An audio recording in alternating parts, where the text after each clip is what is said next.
Dia tak tahu lah.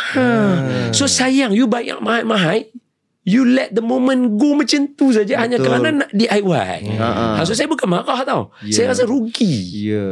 Dan buat hanya ikut rukun-rukun yang mensahkan haji tu. Betul. Haji feel. sah, umrah sah, tak ada masalah. Kita tak jealous pun, sah je. Cuma nanti macam mana kita nak zauk, apa beza kita punya hati batu keliling batu Kaabah? Betul. Betul. Hati batu keliling batu Kaabah. Wow. Amal Malaysia lah. Semoga lah ada rezeki kita ni dapat pergi Ustaz Don nanti. Kalau macam gini punya cerita, Mat, memang tidur 2 jam, Mat. Memang kau tak sambung.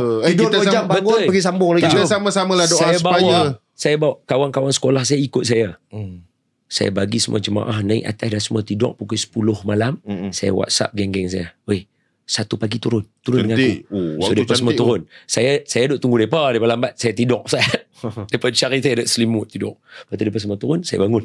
Hampa dah ready. Jom aku bawa hampa sejarah daripada awal, tapi hampa tengok malam. Kalau hampa nak tengok siang, esok hampa tengok lain.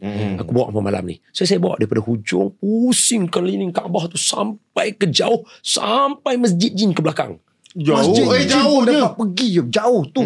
Saya bawa daripada sini, pusing. Kawan-kawan saya semua saya bawa.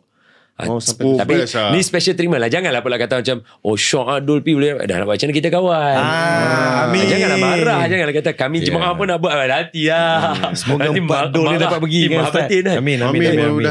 Tim Mahabatin memang mengalu-alukan kedatangan tim Dul untuk mari kita pergi umrah sama-sama. InsyaAllah dapat kita sama-sama 7 doa. tahun kita doa. Amin. Amin ya Allah, mudahkan ya Allah. Okey, wow, lamanya kita Dekat rumah Nabi tu kita duduk kat situ lah. Lama. Tempat Nabi mula Isra Mi'raj tu. Dalam